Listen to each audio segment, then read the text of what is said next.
And hello, ladies and gentlemen. Welcome to another edition of the Reachin and Teachin podcast presented by CEI Esports. It is 2022, ladies and gentlemen. Our first episode of the new year. But still, the same host. It is me, Rob, and is the co-host, Johnny. And we are finishing up our series of Career Day with our last interview. He is the CEO of the College Esports Expo. It is Kevin Mitchell. Hey, how you guys doing? Happy to be here. Good, man. How are you? Excellent.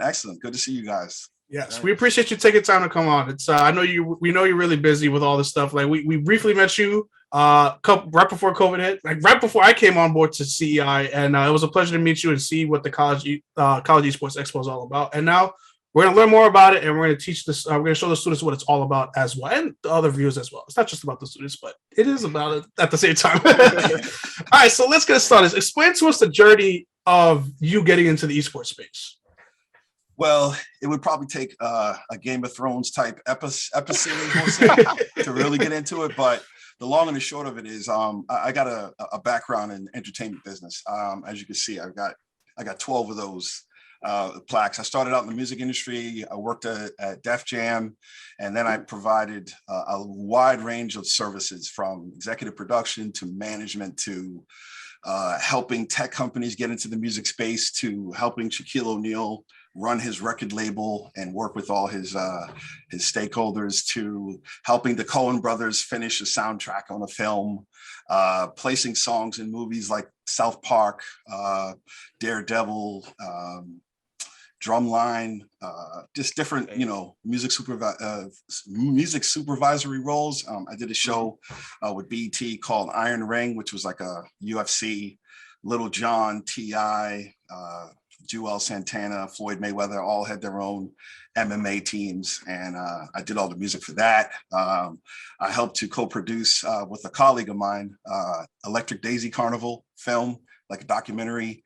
So I've had a wide array of experience doing, again, talent acquisition, sales, promotions, all starting out as a DJ and kind of working my way up through Def Jam in London, Cali, New York. And it essentially exposed me to video games because at the time, the NBA Jam was out. They were using a lot of music, and EA decided to start putting music in Madden games. So that was kind of like one of my first connections with, the gaming space, aside from just being a very casual player. So, as my career evolved, and then I eventually started to work for a company called National Amusements, which is, it sounds like a circus, but it's actually the parent company for Viacom and CBS in a movie theater chain. So in my role there, I was director of business development, and the company at the time, because we played a management role in Viacom and CBS, we looked at the entire entertainment spectrum from, how the fans are engaging with technology and how immersive experiences were starting to transcend the consumer experience, looking at different digital distribution platforms and technology. And with us having a movie theater chain, actually in New York City, the multiplex up on Grand Concourse, there's one in Jamaica. They have a different name in New York because it's not called Showcase Cinemas, but it's like multiplex. So we had cinemas in the New York City area. And part of my role was to look for ways to engage customers in a more relevant manner, because the movie going experience hadn't changed in 60 to 70 years. People go in, watch popcorn, they tell you don't turn your phone on. It's not really an interactive, engaging experience. So one of my first roles was looking at how can I transform the theater space and turn it into other types of a destination for other forms of entertainment. So one of the natural fits was gaming, because our theaters were completely digitized right when Avatar came out. All the theaters were basically driven to upgrade their systems and no longer show reels, but become digital, because Avatar was a digital film. So it kind of forced the entire industry to shift to digital. And that presented a lot of opportunities, especially for esports, because when you have digital projection and technology, it allows you to come in and plug in and potentially use, a monitor, use computers, use gaming consoles to show esports on the screen. Yeah. So We had seats, we had empty theaters most of the time of the week, and it was a natural fit to try to look at esports activation. So we worked with a company called Super League, and we were one of their first hosts to host League of Legends in theaters. I also tried to get DreamHack and a few other companies to come in and do stuff in the theater. I worked with Red Bull to host Red Bull Conquest and Battleground, which was like an event that we did up in Foxborough at one of our locations. And at the time, the owner of our company asked me to really just dig in on the esports and gaming space because they were looking to invest in the space personally and looking at ways for Viacom and CBS to engage. So as I started to look into esports, I had no idea what was really happening in Korea. And, I knew nothing about League of Legends or any of those other big, esports titles. So as I started to immerse myself in that space, I was blown away. This is around 2015. And I decided to really just dig in and look for other people in the Boston area that were really in tune with the esports space. And it was college students that really were the ones that were on top of it. A lot of it had to do with Boston being an international community, students from all over the world. There's a high density of intellectual capital because there's 100 plus schools in a 40-mile radius.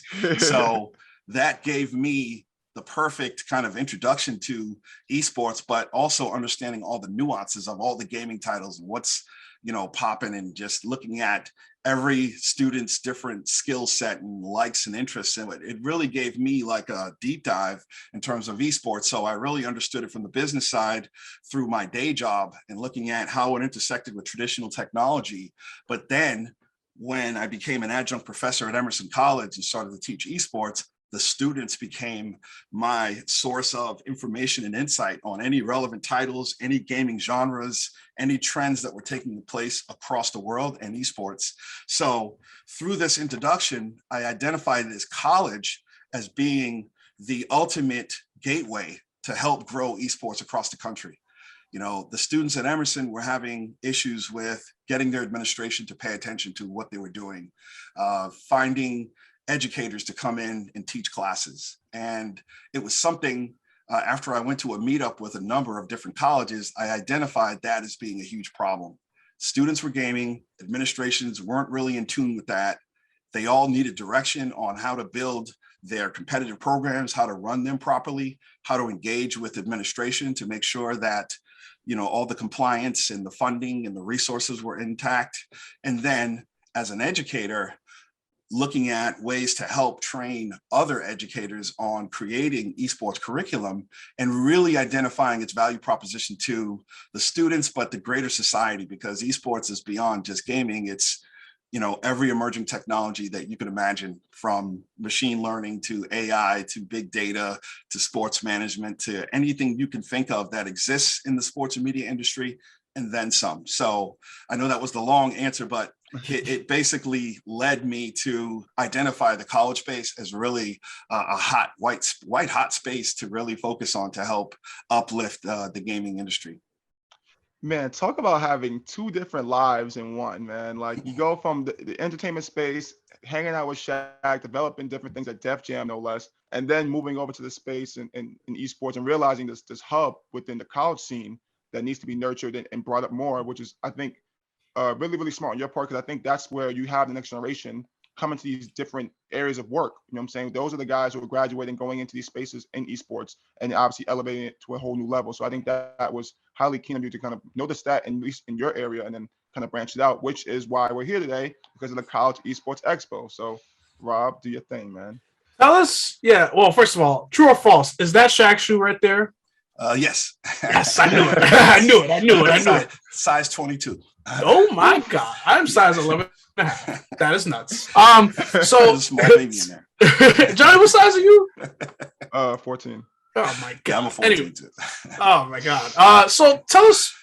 So briefly, explain. You said, the college space is the right space to get into, the right level for people to understand what esports is. Tell us a little bit about what it is. How are you able to develop it? Because you guys have been around for a couple of years, and what goes into organizing an event like that? Because that takes a lot of work. Yeah, it was a couple of things. Once I identified those key areas with, curriculum being one, and helping educators to identify a pathway to creating curriculum or finding resources to do that. Secondly, it was competitive programs, helping students understand how to manage these clubs, just like you would manage an intramural athletic sport or, an events club or any kind of student activity. So marrying the student activity and the organizational element with the gaming and also the industry as a whole. So curriculum, competition, careers, and industry, really the focus of the event, because I wanted to help students identify a career pathway within the industry. I wanted industry stakeholders to come and talk to students about their careers so that you can get a head start as opposed to waiting till you graduate to, apply for a job. And that was basically reflective of my own experience, where I worked for Sony Music as a college student. I worked for Def Jam as a college student. So once I graduated, I was able to just matriculate to a full-time position. Yes. So I wanted to create the same type of model for college esports. And Boston, we were lucky to have several championship teams, across the professional sports spectrum. And we have actually a couple of very well-known conferences and events. One is the MIT Sports and MIT Sloan Sports and Analytics Conference. And secondly, PAX East. PAX East is actually this year. Hey, patch merch. Yes, it's probably the largest gaming expo in the US. I mean, people argue between what's bigger, PAX West or East, but PAX East brings 60,000 individuals to Boston for that week. So I felt that, hey, if I could align my event with PAX and some other events in the Massachusetts area, this would be ideal, because people can come and travel, come to the expo, come to experience PAX East, and really just make it a really mutually advantageous opportunity for everyone. So I figured it was a good opportunity to tap into some of the brands that were coming, to other individuals, again, that were looking to tap into PAX East. So again, the idea evolved from my esports event class, because part of my esports events class was really having an experiential learning component. I really wanted the students to run an actual event in the class to get real-time experience. So the first year we ran an event called the Boston Uprising Collegiate Cup. It was a 6-state collegiate Overwatch tournament for the Boston Uprising, which is owned by the Kraft Group. So our class basically pitched to the CMO and the entire Uprising team on what they should do with the event. We ran everything from PR to tournament operation to content creation to everything you could imagine, except for the actual management of the team by the Uprising. And then they came in and funded all the production resources in the space. So my students were instrumental in bringing this thing to life. And we got practical experience, I mean, from head to toe, from helping the lawyers to draft the player contracts to helping with the social media strategy with PR. So it was something that I really felt was valuable to the esports event space. So when I got the idea of tapping into PAX Week and thinking about, hey, maybe we could launch this out of my class, we tried it and it was successful. So we basically got our first 2 events were hosted on campus. So we got the university to give us some space. I have experience in doing different panels and different setup. So it's primarily 90% student run every year. And I try to help students not only get experiential learning, but also to connect with the greater esports ecosystem. Because if I put them in a position to reach out to panelists and just to intersect with them in some capacity, I felt like it was a good opportunity for them to build relationships which could potentially create jobs. And my instincts were correct, because everybody who's gotten involved with CEX, who was very serious about getting involved in esports, all of them got jobs. I mean, literally my last 2 guys that were running, one was like the student chair and the other one was pretty much my right-hand guy. One works for Misfits. The other moved back to Brazil after he graduated. He's running CEX Brazil, which is my Brazilian arm. And he's also running a college esports consultancy in Brazil. And he's one of the first guys to do it. So he's crushing it right now. So Again, that was kind of the idea, was to help grow the industry, but also help students get access to esports stakeholders so they can learn careers, but also develop relationships to potentially matriculate into careers. So you touched on, I guess, on that front, what it benefits for the students, right? How the students from your class who are attending these events, how they're benefiting from it, and how they can move on to further their careers down the line. Now, talk about how, PAX East, your conference, College Esports Expo, how these kind of expos can help just commoners, right? Just regular people coming in to kind of test out the waters. What can they benefit from besides the networking opportunities and things like that and exposure? How else can they benefit from these events? For one, again, you touched on it. Networking is definitely number one, but two, sitting in these panels and listening to these experts talk about what's happening and listen to people ask questions that are related to any particular field of interest, whether it's, player performance, whether it's, content creation, or if it's listening to, phase execs talk about managing a big esports, professional esports organization. If it's, for educators, it's talking to other educators and showing them, what kind of core learning objectives they integrate into the classes and things like that. So any particular area that you're interested in, or if you just want a general learning or awareness of the esports industry as a whole, whether it's the demographics, whether it's which companies that, we call them the FANG companies, Facebook, Apple, Netflix, Google, what companies like that are supporting esports, and what are the other companies that support the ecosystem, because it's so vast, from the streaming tech to the analytics platforms to the, now you have like all the crypto and the NFT stuff. So there's so many different sectors. So I think the learning opportunities and the insight that you can gain from coming to this event is invaluable, considering the price too, because we keep it very affordable, especially for college students. And it's a place to really gain a high level of insight and knowledge about the industry from some of the leading individuals in the space, and be able to network with them as well. And I counted about 20 different deals that came as a result of my conference last time. I mean, a lot of it had to do with my event was the last one before the world shut down. So it was the last memory. People were like, oh man, CEX and everything like that. And, but I literally counted at least 20 different deals, different companies that connected at CEX, and they started rolling out projects and things like that. And I've got a lot of different feedback from people who wrote me and said, hey, this was great, thanks for the insight you shared, or what have you. So I think if people are interested in the esports and gaming space, or the job opportunities that are beyond gaming, because you guys know that gaming is only a certain aspect of it. You don't have to be a hardcore gamer. I'm not a hardcore gamer. I'm a Madden, Call of Duty, very basic player. Shout out to John Madden. John Madden, rest in peace. Aside from that, I couldn't tell you the difference between Dota and League of Legends if you showed them both. Real talk. I could not tell you, right? Or if you're watching Valorant and Overwatch, it would take me a second till I saw the characters, right? But the point is, and I always use my daughter as an example. She hates this, but this will be the 10th time I use this as an example. She ran her high school esports team, okay? And she was heavily into STEM, and she joined because she loves the kids. She can't even turn on an Xbox. All right. Loves the gaming community. Now she's a sophomore at MIT.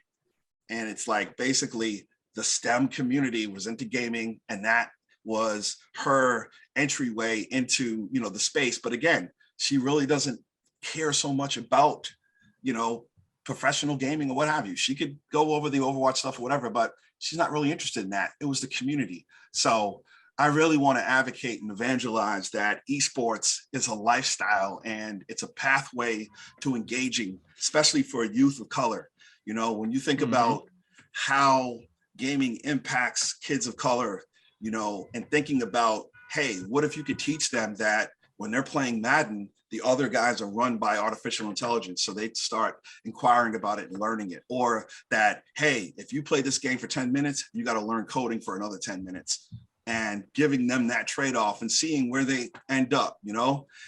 I think it's a transformational space that people don't really recognize because they look at it as this, you know, this basement fringe activity where kids are yelling with Cheeto fingers and Mountain Dew, but it's so much bigger than that. I did that last week. I'm sorry. Hey, you know, it still happens, but 70%, they've done a study, this company, midgame.gg, during the last CEX, so it's about 2 years old now, 72% of esports players were STEM majors, okay? They all have a high affinity for technology. So if I'm a recruiter looking for a technology-enabled, you know, workforce, what better place than the gaming space? That's why the Army is getting involved, because these are kids who have a high ability to manage technology. So I think if you could make that parallel between creating a competitive environment for the US to be able to continue to train students to work in high technology fields, gaming is a perfect gateway if it's managed correctly. Yeah, it definitely can be. And one of the crazy thing about expos is that me and Johnny gone to expos before we went to your expo 2 years ago, which was again really fun because what was crazy about it is because when we went, me and Johnny was with Johnny. You could talk about your side of this because I wasn't with you at the time. I just joined CI and it was just crazy to see all these avenues of esports. Like, wow, you could do this. And some of the guests that you had have come onto our podcast, like a Kurt Melcher, Stephanie Orm, like they've come into our podcast to talk about what they present at it. So it's really cool to see. Not only can they present at an expo, present it on a broad scope. And another thing about expos, me and Johnny, we've gone to expos from when we were in high school.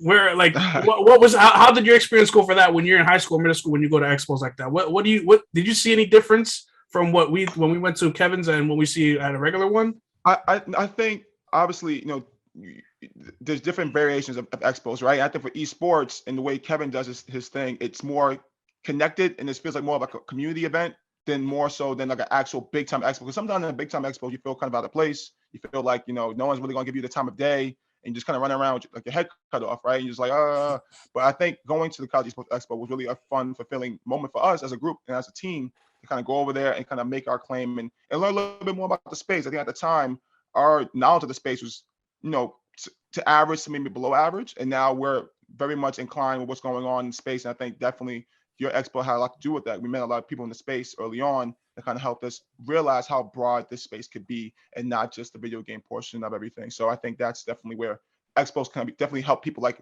I was or Rob was 2 years ago. And I think now that's a beautiful thing that can kind of keep the generations going, keep it going moving forward. And I think that's really important to note because kids, when they hear expo, they're like, what's going to go on there? So I think that's important what you said, Johnny. You point out what the benefits of going to expo for school. Sometimes you may have to be dragged down to doing it and not knowing what's going to happen. And then when you go to community expo of something that you're really interested in. So I think that's really important to know about. So if you go to the College Esports Expo website, you can see some of the people that you've had in the past. You can see speakers of the upcoming one that's happening this year. Tell us some of the people and organizations that you've had in the past and some cool experiences that you've had there as well. Yeah, and I want to say that I'm actually redesigning the website because this year College Esports Expo is going to be two days. So I don't know by the time this airs, it's going to be public, but it's going to be 2 days this time, and it's going to be on the waterfront at a place called District Hall. So super excited about that. We have a new space, more opportunities to engage. We've been very fortunate. We've had, like you said, Kurt Melcher, who is the godfather of esports, the first guy to ever create an esports program, who also advises the NCAA. We've had Twitch, Microsoft, Blizzard, EA, ESPN, the list is very long. Any type of collegiate league and organization, professional teams, FaZe Clan, Team Liquid, Gen G. I would probably have to have a list in front of me, but we really look at the entire spectrum. A lot of leading educators that probably don't ring bells when I say their names, but experts in that space. Also, companies like mainline.gg, provides a platform and service that it's not really a public facing consumer company, but it's more so for the B2B side. They actually participated, EGF, let's see, Got Greg Selko. CSL. Yes, Greg Selko and Phil and Clinton. They were, formerly of FaZe. I think Phil's still at FaZe. We had the eFuse guys, I Buy Power, the U.S. Army. Let's see, said Microsoft, but the list was pretty extensive. We had Red Bull, we had some of their sponsored athletes there, Immortal Gaming. So a lot of professional organizations, a lot of media types, a lot of brands like Lenovo, IBM. Let's see. You don't have to list them all. You don't have to list. As of right now, if you go to the website, you can look at what's to come in the spring. You'll see the speakers that are supposed to happen this year, and if you go to the About Us page, you'll see all the past sponsors. You'll see all the names that were listed there. You'll see the ESPN, incredible list, Twitch. And I'm gonna put the new site looks completely different, and it's gonna have all the past speakers, and we haven't really announced too much about what's coming, but I've got some really amazing stuff. And I'm looking to add a big collegiate esports event, competition to this one. Ooh. So now I'm in discussions with a couple of people, and I don't want to jinx anything or be presumptuous about it, but just to take it to another level. And the other beautiful thing that's happened since the pandemic is we have expanded beyond just the US. We've been fortunate enough to participate on the virtual side in Brazil. We're signing a deal now. We're completing a deal with some partners in India and also in South Africa. And it's super exciting because once COVID starts to die down, they will be able to do physical events. And when you talk about robust esports communities with tons of potential, 200 million gamers in India playing currently, massive student population. And one of our partners is a top 4 media publication that does kind of like an E3 PAX type of conference over there. So they're going to be our partners. And it's going to be super exciting with expanding into those areas. In South Africa, we'll partner with a team that works with the African Union. So the African Union has their own college networks that are amongst all 54 countries. We were gonna, if it wasn't for COVID, we were gonna do an all-African esports competition in Morocco last September, but COVID has just been raging and re-raging and reappearing. So we're gonna try to do it next year because the African Union does a Congress with all the colleges anyway. So we were adding an esports component. We got a lot of partners out there. So super excited about those possibilities. And we've got like Singapore, we've got China, we've got Italy, Finland, a few other places that have approached us, because one of the things that I discovered was no matter where you are in the world, it's kind of the same problem where you have to create a narrative so society or the key individuals understand the value of esports. And secondly, just finding a way to formalize and standardize the structure, because there's already a couple of billion gamers already active, and it's really just catalyzing them, organizing them, and giving them some direction to help stimulate the growth of the industry. So it's something that we never anticipated happening so quickly, but because of the expanse of virtual events and things like that, we've been able to do that. So this year with CEX, we're trying to take a hybrid approach where we're going to have the live experience, but I also want to have some stuff that's going to be virtual, where it's going to be recorded. So I'm going to do my first international college esports panel and have some guys from the UK, India, Africa, Brazil, all live. Unfortunately, they all can't physically be here, so we are going to do it live and everything like that, but also let the viewing public be able to see it. So super excited about this year. It's going to be April 20th to 21st. So for all of you that know 420 for one particular reason, now there's another reason. There's another reason to remember 420, and it's going to be College Esports Expo 2022. So yeah. All right. Well, we're about to wrap up here. So last thing. 2 more things actually. One. What last thing can you tell our students? We mostly have middle school and high schools. What can you tell them before we wrap up? Like, what can they do to get involved? What skills what things do they have to have? What skills do they have to have in order to be successful at an expo as a either presenter or someone that's trying to meet people as well?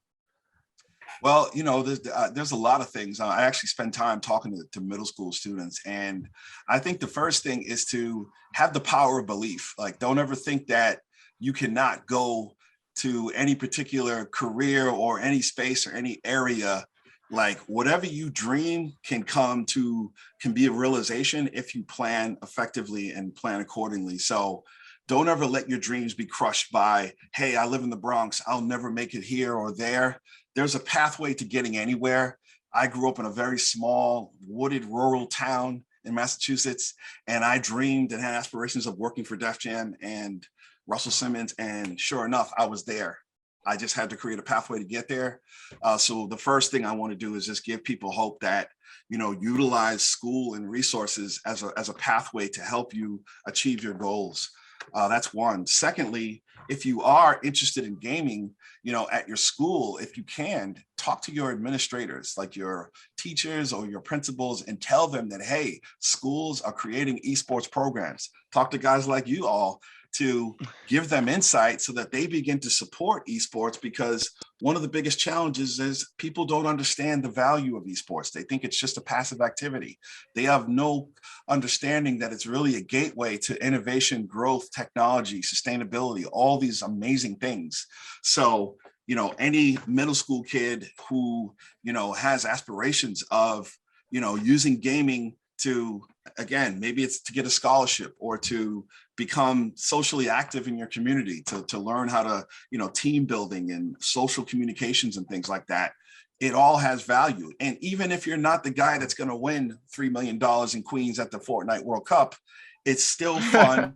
You could still, use it to engage with your friends and understand all the technology behind it. If you love games, there's graphic design, there's all this stuff powering it that you could potentially work in. And the best key to life is having a job that you loved and get up and go to work every day and knowing that, hey, I would do this if for free, if that was the case. So, look at gaming as a potential career pathway. And if you ever need information to figure out how to do that, it's there. Talk to CEI, look up online for me, anybody else. There is a pathway to realizing your dreams. And even if you're not a gamer, if you like to shoot videos, if you like to do social media content, if you like to write stories, or you just want to be a host, or you just want to be the team manager or whatever, that's okay too, because there are a ton of different jobs that don't require just gaming. I'm not a good gamer. I love it, but I prefer organizing events and doing other things and teaching people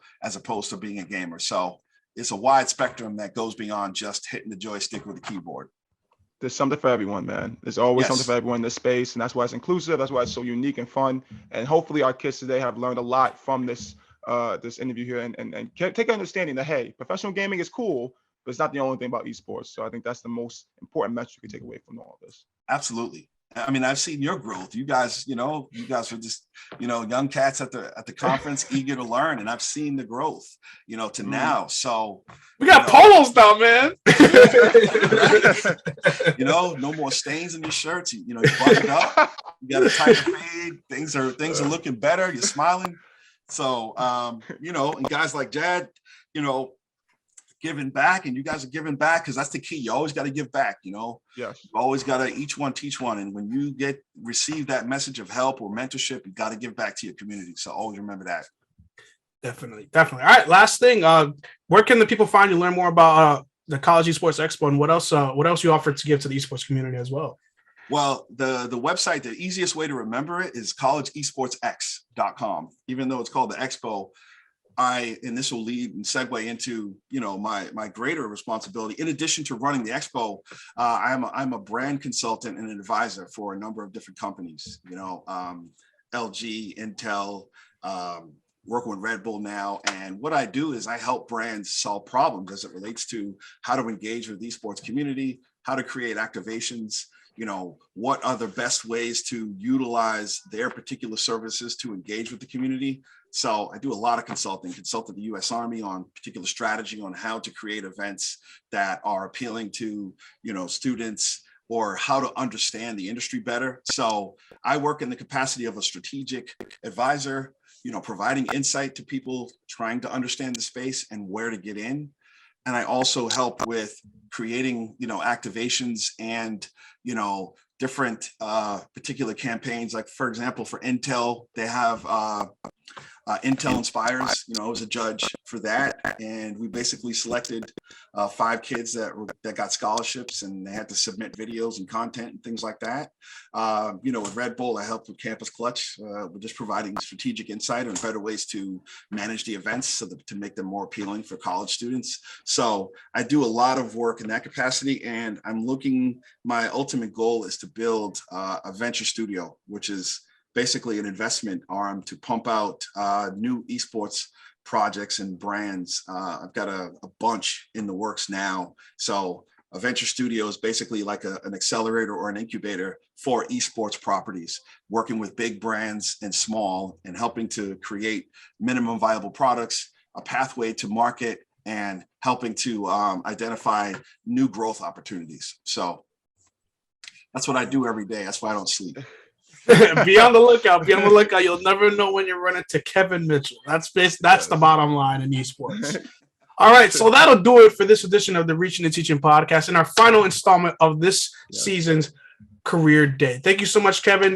You have helped complete our puzzle of Career Day. We have you, we have Autumn Johnson, we have Marcus Howard, and we have Alec Posley. So shout out to all 4 of you guys. You guys really helped make Career Day special, and we look forward to the students seeing it. And not only the students, but the listeners as well. Learn more about what you guys do and how more ways to get in the esports community. So thank you guys a lot. You can check us out on Reaching and Teaching on Instagram. We're on. You can check us out on YouTube. If you want to see Shaq's shoe right there, go check that out. It's on YouTube right there. If you want to see that, if you want to see the Def Jam record, you see it all right there. Just go on the YouTube channel. You can see the visual portion of it. And also, if you want to check us out on the on the podcast app, and you're on the go, check us out on Anchor, Spotify, Google, Apple Podcasts, and you should be all set. All right. Yes, and one quick thing, we're gonna because it's virtual now, we're gonna be opening up opportunities for students anywhere in the world to help get involved with CEX, because now you can work remotely. So students looking to engage. Now I have students from different places all over the US. So students want to volunteer and get some practical experience working in esports. We're going to have signups probably available in the next couple of weeks. I don't know when this is going to air, but just look out College Esports X and look out for the sign up. You heard the man. Do it. Just do it. Hear that? It's not. He's going to smack you with Shaq's shoe. It's size 22. It's going to smoke you. It's going to smoke you. Don't take that level. So it's bigger than the hand. All right. Anyways, that'll do it. Thanks a lot, guys. Thanks, Kevin Mitchell, and we will see you later. All right, guys. Thanks. Take care. All right.